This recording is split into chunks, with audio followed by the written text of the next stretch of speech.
Hi, everybody. Welcome back. I'm so excited to have our next panel. We're going to be talking about all things paranormal. Yay. So we are putting the dead bodies sort of aside. We might still address some dead bodies in this panel, but just in a different way. But I just want to make sure you guys know that we are going to be chatting with Darynda Jones, Jennifer Estep, and Alexandra Ivy for this conversation. You can always drop any questions you will have at any point during the conversation into the chat. And if I see them, I'll pop them on the screen so the authors can address them. And stay tuned for the after this session to find out who won our awesome panel raffle ticket for this session. But first, what I'm going to do is I'm going to throw it to our fabulous authors, and I'm just going to have you guys go around and say about 3 sentences, a little bit about yourself and how you got started writing. And Darynda, I'm going to start with you. Oh, 3 sentences. Goodness. You can do as many as you want. 3 paragraphs. The floor is yours. Yes. Claim your time. Darynda Jones. All right. Paranormal romance and mystery. And goodness, how I got started. I've been writing since I was like 5 years old, and always had mystery and always had paranormal aspects. And my first, the first manuscript that I actually wrote was actually historical romance, but that is my first love as far as reading goes. But yeah, here I am. Awesome. And Jennifer? Hi, my name is Jennifer Estep. I write urban fantasy, epic fantasy, YA fantasy, just basically all the types of fantasy. And how I got started writing, I always loved to read. My mom would take me to the library every week when I was a kid. And then one summer during college, I wrote a really, really, really bad epic fantasy book.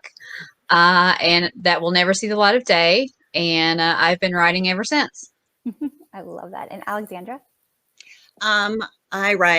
I started Regency Historicals, went to Historicals, went to Paranormal, and now I do a little bit of suspense as well. And I actually started from my love of theater. I was taking theater classes in college, and I took a playwriting class, and I was like, I really kind of like this better. Writing better. So, that's how I got into the writing. Oh, that's so cool. A huge reader.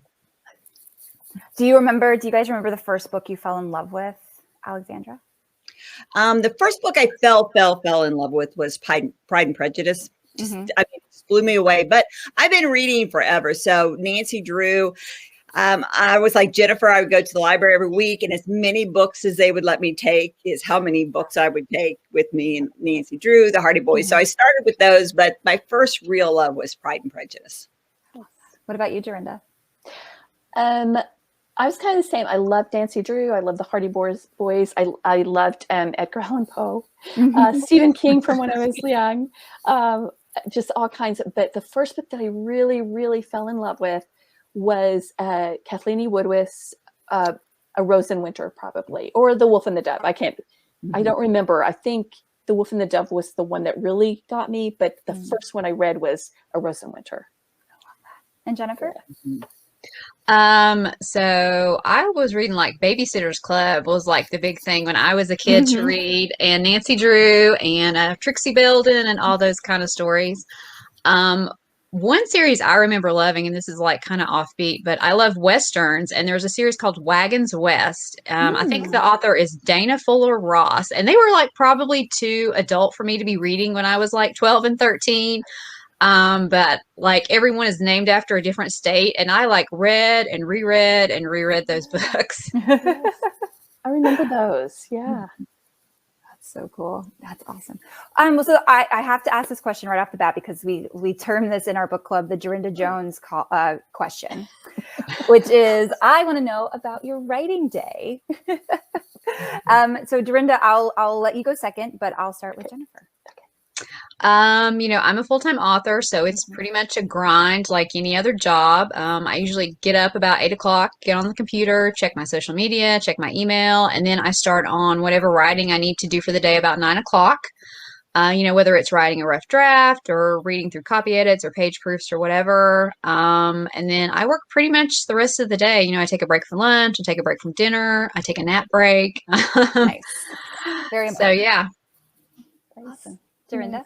So I started writing with Jeffy Kennedy, And so basically I get up, I go for a walk. I get up about 6, I go for a walk, come home, take a shower, have breakfast, whatever. And we start writing about 9, and we do 3 1-hour sprints with about 10 to 20 minute breaks in between. And then we do lunch, and then I usually come back and do more writing, depending on how close my deadline is, and or business stuff, and that sort of thing. That's my day. And Alexandra? I also get up early and exercise. Otherwise, it never gets done. So that's my first thing to happen, exercise.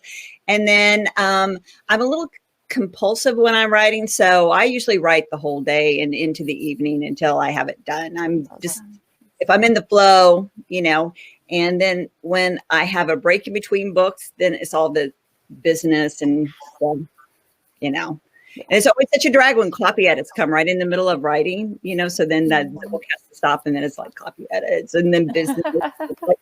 I love the writing part. Yes.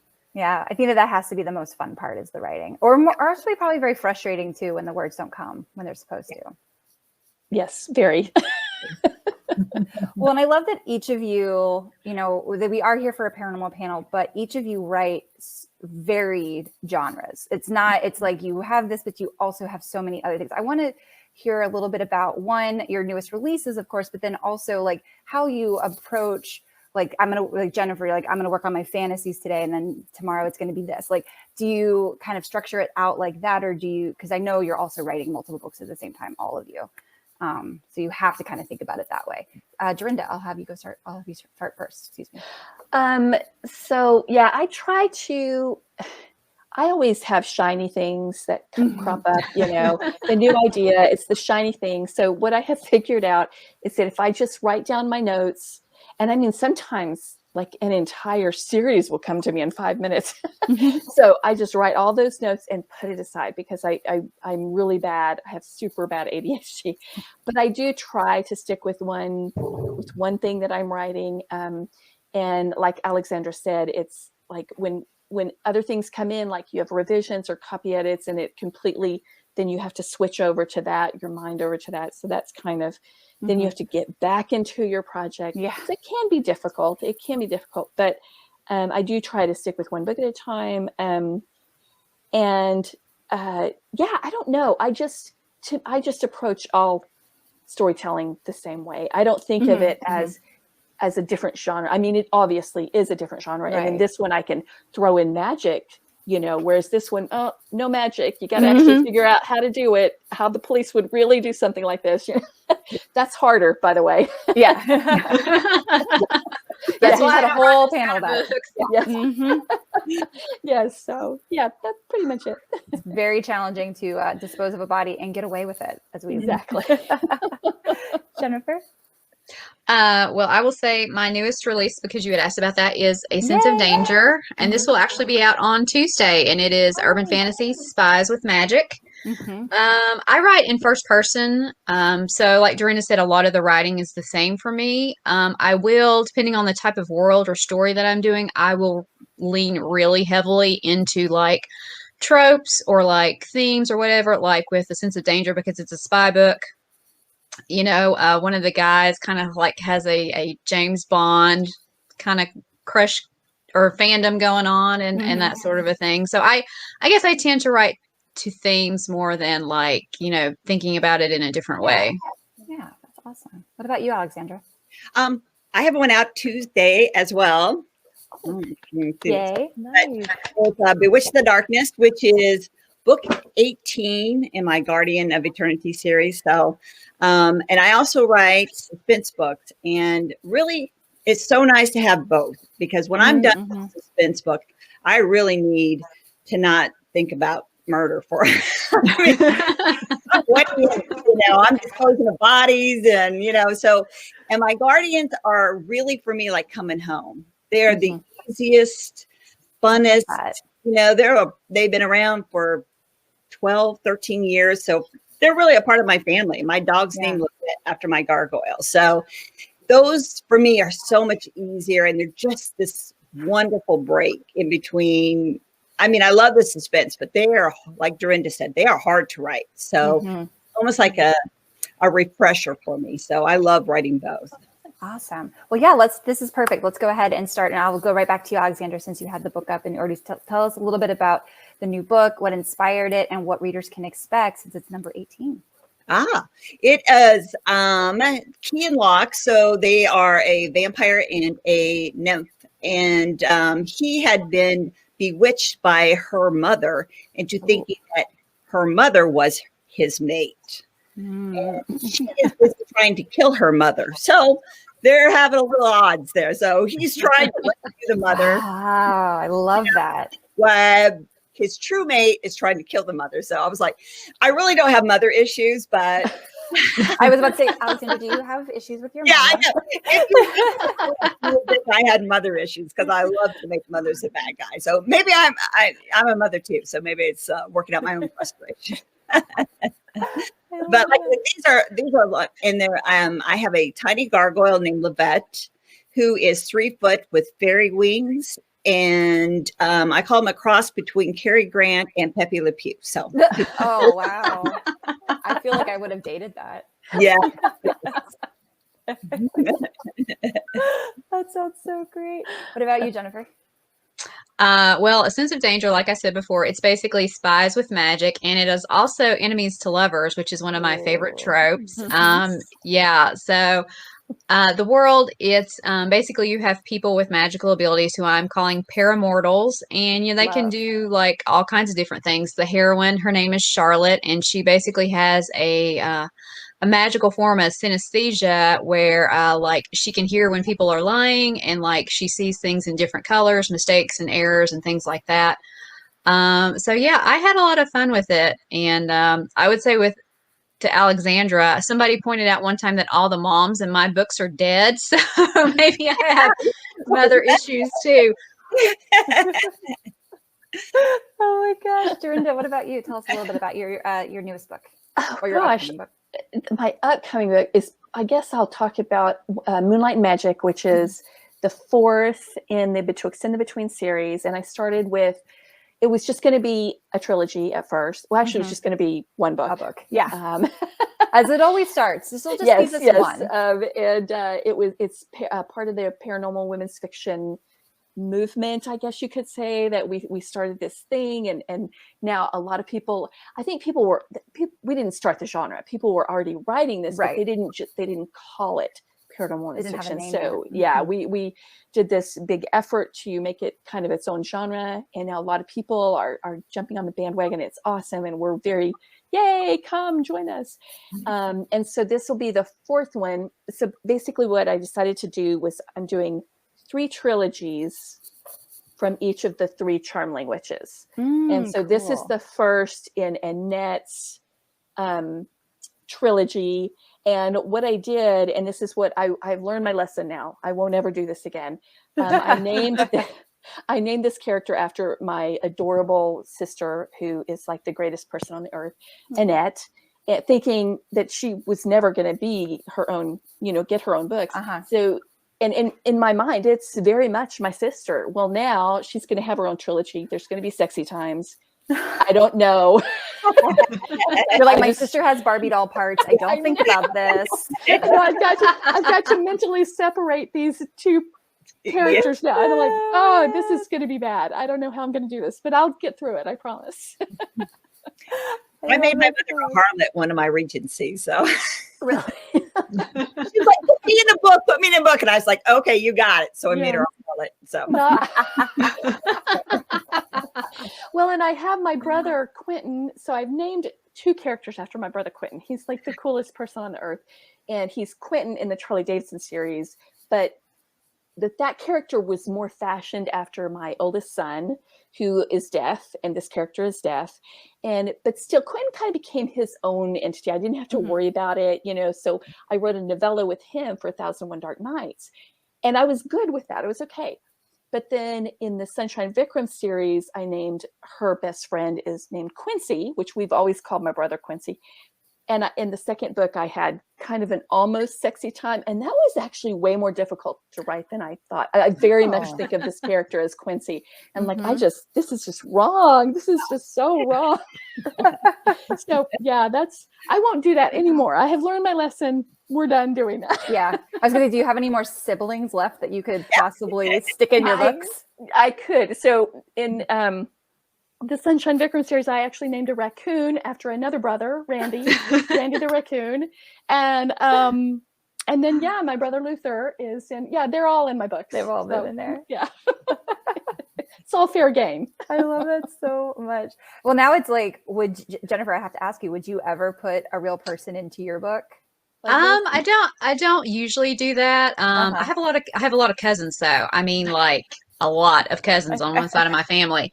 So in one of my epic fantasy books, I have this character and she is part of a royal family and she also has a lot of cousins. And I kind of got the idea from our family reunions. Well, the first part of that book is called The Royal Massacre. So all of those cousins just get killed. So I don't have to worry about putting a character's name in that series anyway, because they're all dead in like the first couple of chapters. Oh man, you're just like, we're just gonna wipe the slate clean. We don't need any of them in there. And for the record, my cousins are lovely people. I needed to kill a whole bunch of people in that book. And it's like, they'll understand. It's fine. They'll understand. I love it so much. All right. So I'm very curious because you guys write so many books. Are you pantsers or are you plotters? Like, how are these thoughts coming to you? Alexandra, I'll start with you. My guardians, I have an idea of starting in the middle, and I try to make sure I understand what their motivations are and, the primary turning points. But I can definitely just hop in and start going with that. But my suspense books are super, super detailed. And I always start with research first. And I try to choose a career that I want to research, because I have to spend some time. So my book, I think it's Don't Tell. I got to spend 3 days with my local vet, and I love animals, so that was a lot of fun. That's so much fun. Yeah. So I did some ride-alongs with our local sheriff. I'm from a small area, so that makes it nice in the sense of that I can call people up and say, and people like to talk about their jobs. I mean, it's a fun thing. But then, and each chapter is pretty much laid out before I start. So it's very detailed. Yeah, absolutely. Darynda? I am a plotter, big time plotter. I wish I could pants. I've tried it and it just does not work for me. Even honestly, even short stories. I think, okay, I've got this idea and I'll start it. I have to go back and write some kind of outline. I just have to. And with the third Sunshine book, it's just, I couldn't quite get my outline. I couldn't nail it. I just couldn't. There were certain storylines I couldn't figure out what I wanted to do. And I thought, well, I got to start writing this book. This is just ridiculous. So I started writing it and it turns out that was a huge mistake.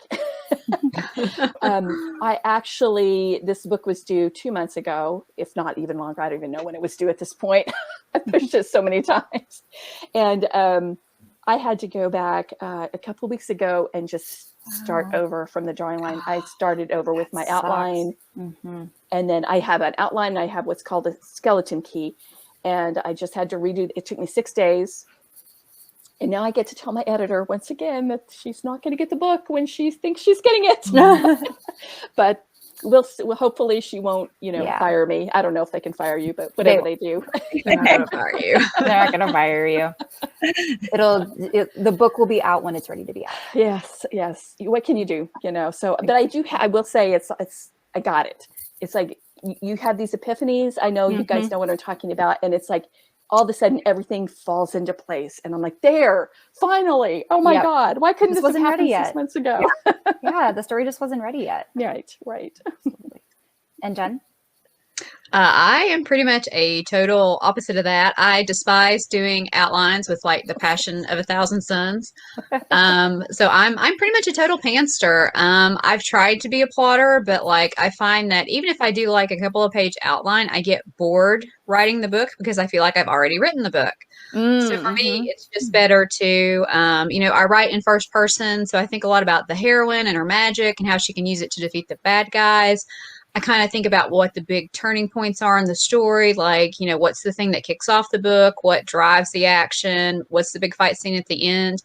And then I just sit down and start writing. Most of the time it works out well, although there have been a couple of times where I've had to like throw away half of a book or go back and totally rewrite a book. But just I like to think about it a long time before I sit down and start writing. And that just seems to be the method that works the best for me. Yeah, and just kind of comes out when it's ready too. That's awesome. I love that. So for you guys, when your stories are coming to you, are you hearing the characters? Are they like coming to you in visual ways? How do they just like make their moments known to you and they're ready for their story? Alexandra, I'll start with you. I write very odd. I write in play format. So I write all the dialogue first. Cool. So I do see almost like a stage or a movie in my head. And then I put down all of at least 3 chapters at a time, just the work. And then that way I know my characters are carrying my story, because I am obsessive researching, love that. And then, when I first started writing Regencies, I'd find that I had like 3 pages on the dress, because you absolutely needed to know every stitch and every bead that was on that dress. So, like this is work. And so I do dialogue first. So it does come to me kind of in a movie, or I really think of a stage. And then I go back through and I layer the stage movements in. And then I go back in and I put the emotion in. So that's my 3 kind of edits that I do, which is a very weird way of writing. I don't write. It works for you. I love it. Yeah. What about you, Jennifer? I really like to write fight scenes. So a lot of the times, one of the first things that I'll think about, I'll be like, wouldn't it be cool if this heroine had this kind of magic and she killed a person with it this way? Love it. So a lot of the times that's what pops into my head. And like Alexandra said, it's kind of like almost like a movie or a TV show. I'll see the fight scene kind of playing out, and then I'll think, how can my character get to that point? Or like, what's the world building around her? And then sometimes too, it'll just be like a what if question. Like sometimes I'll be watching a movie or a TV show, and if a character does something that I don't like, I'll be like, what if they did this instead? Like, what would happen? And, sometimes that really sparks a story idea for me too. I love that. Darynda? I do that so often.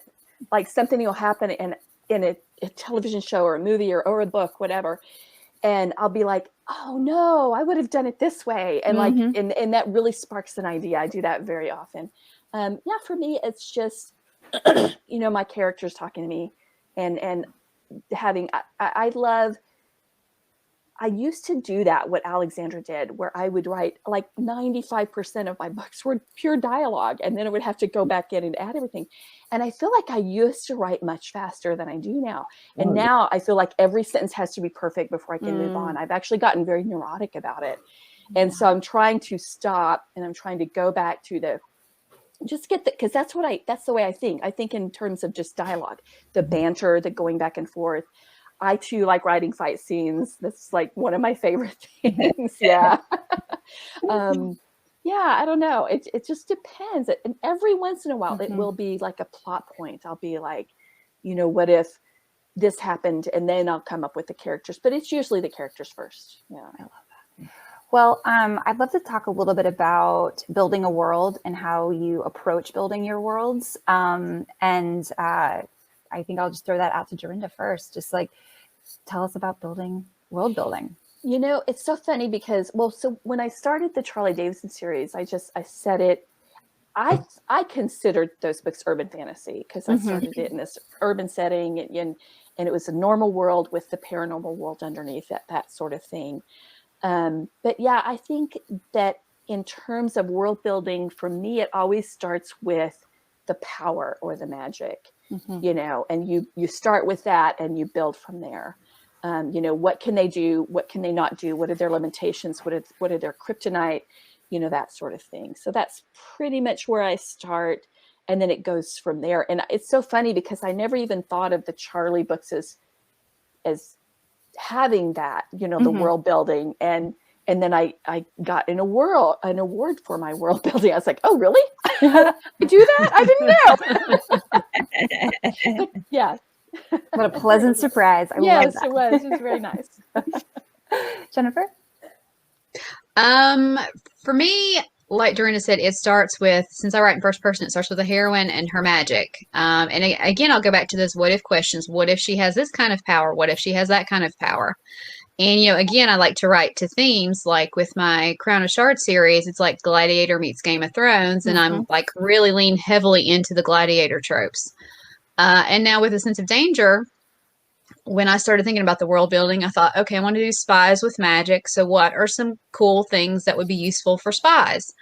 So I have different types of spies. Like some people are linguists who can basically read and write and understand any language. And then I have other people who are charmers who can like charm information out of other people. So yeah, for me, it's just about sort of what the overall theme of the story is. And then, you know, with like every draft that I do, I'll go in and add a little bit more of the world building or tweak this or tweak that. So it's really, it's like kind of starting with this, with like, I don't know, like a macrame ball or something. And like with every draft that you do, you slap a little bit more of paper and glue on there. And by the time you get to the end, you have the complete world. Yeah. I love that. Alexandra?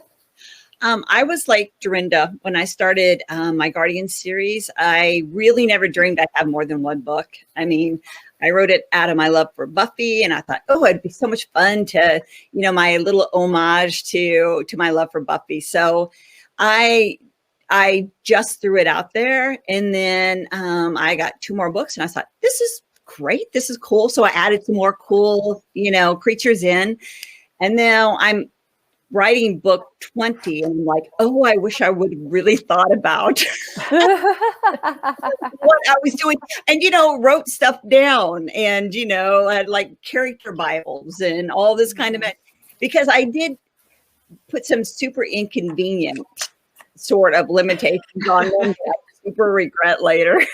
So when you're world building, I would say to be, you know, write it down and to think about really long term how you want your characters to do, because you never know when you make it to book 20 and be like, oh, you know, I forgot I could do this and have to rewrite the book. So Actually, it's funny. Literally, in just about every book that I do, I kind of have a line that's like, hey, it's magic and it can do anything that it wants to. So that's like kind of my little like caveat, like in case, you know, I get to like book 15 or something and I'm like, oh, I really want to add this cool power. And hey, guess what? New magic.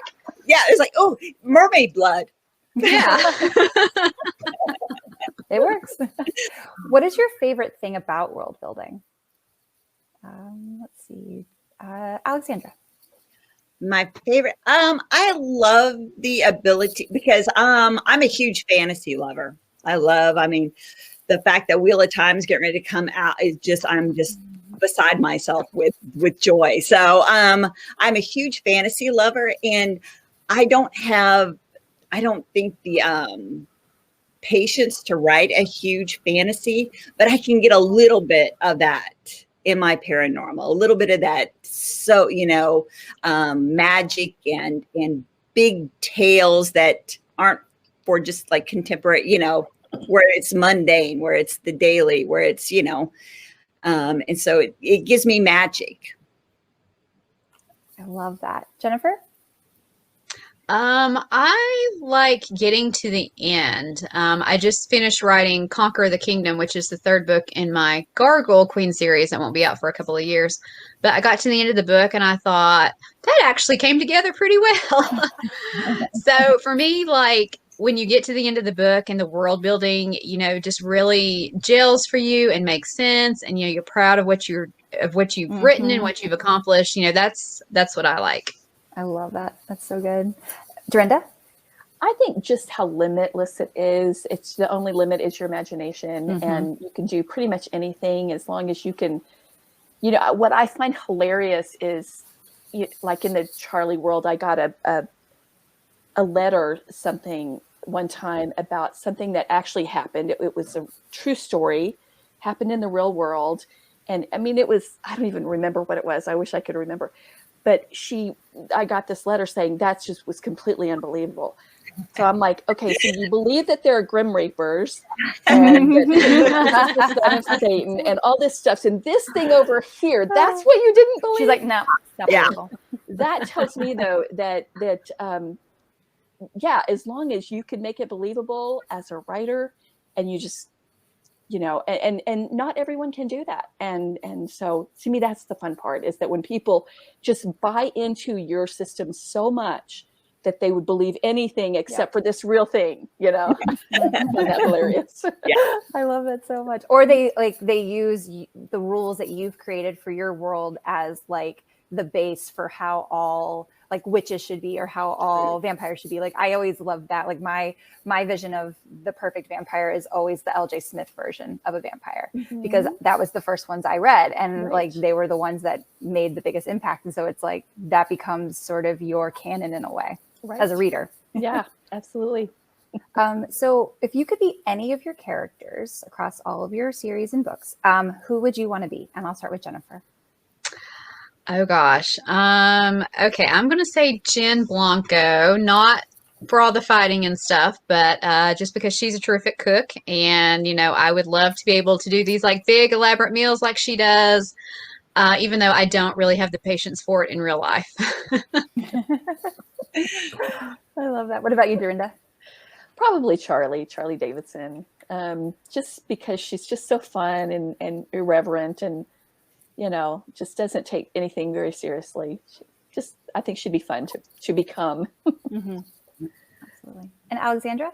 Definitely Levette. I mean, he says exactly what he wants to say when he wants to say it, and doesn't care at all what anyone else thinks. So like that would be wonderful, be that oblivious to other people's opinions. So right. That's great. Okay, so I have a question from the chat. This is for all the authors. Who inspired you to write paranormal and urban fantasy? And I'll start with Alexandra. I started with the Anita Blake books, and I just love dark, broody, scary. I mean, I love that. So I was like, yes, that's what my vampire is going to be. And then this bizarre Levette gargoyle showed up, and I have a huge ogress named Inga who smashes people with her club. I love it. I don't write dark very well, but I still love her. But I love J.R. Ward. I just glom their books, and I love that dark, but there's no way I can write that, but I do love them. Love to read it. Awesome. What about you, Darynda? Gosh, I'm trying to think. Ever since I was little, I've read all kinds of paranormal things, ghost stories. When I was a kid, I loved ghost stories. That was kind of my thing. And if you think about it, like my favorite thing when I was a kid was Cinderella. It's my favorite story ever. And there's paranormal aspects of Cinderella. And I think that it's just so ingrained. And I don't know, it's hard to say. I've always loved it. I love that. And Jennifer? I will say when I was in high school, I finally discovered epic fantasy. So I read like The Hobbit and The Lord of the Rings. And one of the favorite series that I remember reading is The Millennium by David Eddings. Yes. Which it's a really good series. And it has like everything that I love in a book. It has the action, adventure, the magic, it has the romance. So for me, that was kind of my gateway, I guess, into writing fantasy. I love that. Okay, so here's another question from the audience. What was the first character you created, and how has your writing changed since then? And I will give you a couple of seconds to think about that. I'll start with Darynda. The first character I created, goodness gracious. So, like I said, I've been writing since I was like 5 years old. The first character, again, I totally ripped off Cinderella. Many of my stories were very Cinderella based.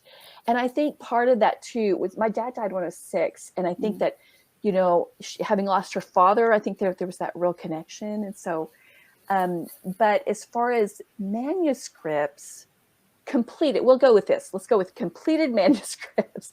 Was again, my first was a historical romance.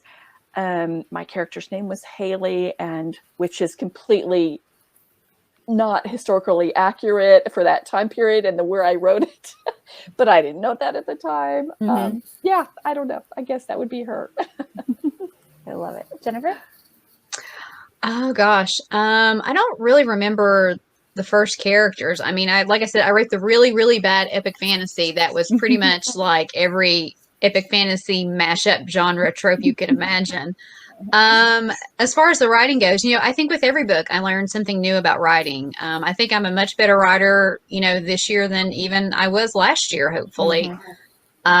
So yeah, you pick up things, and I pick up things from the copy edits or talking to the production editor about the page proofs. Everybody has a different view about words and language, and I just think it's really fascinating, like how different people view language. Awesome. Alexandra? I think mine was probably I wrote a play first. There was my love. So I wrote a play about a man who killed his whole family. So it was actually no, it was actually a comedy. So they were trying to kill him for the life insurance, and he was accidentally killing them off. And I was like, this is awesome. I love it. That sounds like Knives Out. It does a little bit, right? And this was, 40 years ago. I'm like, dang, I was way ahead of my time. You're like Devo. Yeah, there you go. My first was a play too. And again, it was very much based on Cinderella. I realized early I had to get over the Cinderella thing. It's a good story, though. It's better than really gravitating towards Sleeping Beauty, because all she does is sleep. Yeah, very useless. It's waits, yeah, just hanging out, waiting around. Yep. Okay. Well, so the pandemic sucks. We've all can agree with that. But one of the things that we have talked about at our book clubs throughout the last 2 years has been the things that we have been doing to bring ourselves comfort. And a lot of that involves rereading books and gravitating back toward our comfort reads. And I was curious, if you are a rereader, if you have any comfort reads that either paranormal or just all genre that you would like to share with our listeners. And I'll start with Alexandra. This time of year, I always reread Pride and Prejudice. It's a yearly, always do it. And then once I go in that, then I'm like, okay, well, I'll read a couple Amanda Quicks, because I love Amanda Quick and I love her historicals. So I like to read historicals when I'm writing paranormal and suspense, because then I don't get into the, someone else's words and that type of thing. So I'm usually reading a lot of historical, and those are my two top rereads. I love that. Darynda? I have two top rereads as well. I reread over and over and over The Duke and I by Julia Quinn. That is one of my absolute favorites. And then I just fell in love with Zadis, and I read Lover Awakened by J.R. Ward. That's just the one that I go back to over and over. I just love him. Yes. I love that. Jennifer? So I don't reread. I get so freaking tired of reading and rereading my own books, for revisions and copy edits and page proofs. I definitely don't reread my own books, and I don't hardly ever reread any other books either. I just think about like the 700 new shiny books I have on my Kindle, on my tablet. And although I am really bad about, I'll start the first book in a series and really, really love it and like buy the rest of the series, and then I'll be like, oh, shiny new book over here, and then like go to something else completely. So yeah, I'm not a rereader. I get that. I also am not a rereader. I totally understand. All right. So here's a question from the audience. This is from Samantha. What draws you back to revisit your earlier series, and what then is the biggest challenge? And I'll go ahead and start with Jennifer. So like Alexandra and Darynda, I have a long-running series. I just earlier this year released book 19 in my Elemental Assassin series.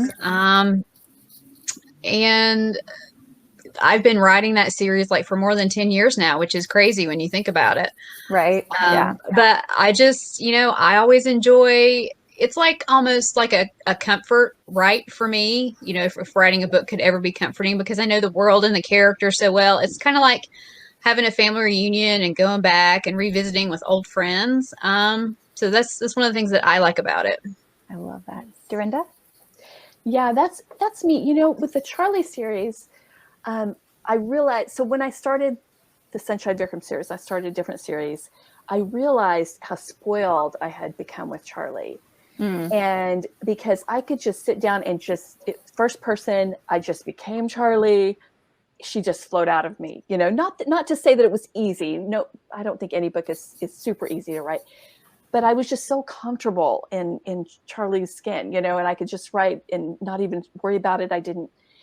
And then I didn't realize how spoiled I'd gotten. And so then when I had to write the first Sunshine book, that was just like pulling teeth. It was so hard. And again, it wasn't paranormal. So you have to really stick with the rules and, everything has to be real. And it was just so difficult. So yeah. And I'm thrilled that I do get to revisit the series. I'm doing some novellas for 1001 Dark Nights. And then I'm also going to be writing a spinoff next year. Charlie and Reyes's daughter. And so, yeah, I'm very excited about that. I will say it is kind of difficult to get, once you've been away from it for a while, you have to really go back. Yeah. And I have to actually reread my work sometimes, and I never do that. Alexandra? I was like Jennifer said, a family reunion, except for I got to book 12 and it was one of those family reunions that go completely sideways and everybody hates everybody at the end. So at the end of that book, I was like, I'm done. I'm ready to move on. And then it probably 2 or 3 years went by, and then I missed them. I missed them like my family, like they were, a part of me missing. So when I got back into it, it was the most exciting thing. It was just, I was like inviting old friends back into my house. And that's how it felt when I got back into the world. So love them or hate them, the family. All right. So we have another question from the audience. What is the most unique talent, attribute, character you have read in paranormal in the last year? If you have any to recommend. Give you a second to think, and I'll start with Alexandra. Most unique character I've read. Yeah. Or talent, like if their power maybe too, if there's something that stood out to you that way. Think of because I'm never going to be able, because I'm terrible with the names of a book, but it's actually a steampunk book, and I think it might even be and she has a talent for math, but everyone else has magic, but she has a math skill. And that's cool.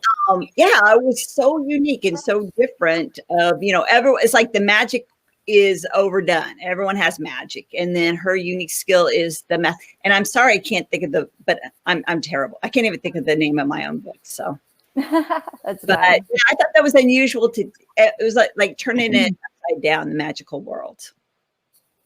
Darynda? Oh my gosh, I'm trying to think too. Yeah. I remember there was one book I was reading. Oh, this is so bad because I can't remember names either. I can't remember the title of the book, but it was almost like she went around collecting these magical rock type things, gems, I guess maybe. But it turned out these gems were actually creatures from another world, and they could become, but she just had to collect the gems, and I can't remember anything. I don't remember the author, but it was very cool. It was very cool. I'm sorry, whoever sees this, I apologize. I love it. And Jennifer? I will say one of my favorite reads this year was Navigating the Stars by Maria Schneider. It's a young adult sci-fi book, and the heroine, her parents are like archaeologists, and they go to these different planets, and they basically uncover terracotta warriors. And they're trying to figure out why the aliens left terracotta warriors on all these different planets and things. And then there's like a magical element attached to the Terracotta Warriors. It's really good. I would definitely recommend that one. That sounds fantastic. That's so cool. All right, well, ladies, we are coming up to the end of our interview. This is the worst part when I have to say goodbye to everybody. I hate it. It's so sad. How can readers stay in touch with you and find out more about you? And I'll start with Alexandra and just go around the circle. All right. Just I have a website, alexandraivy.com. And you can go there. I have all of my books listed, upcoming books. And then I also have all of my social media that you can click on from there. Love it. Jennifer?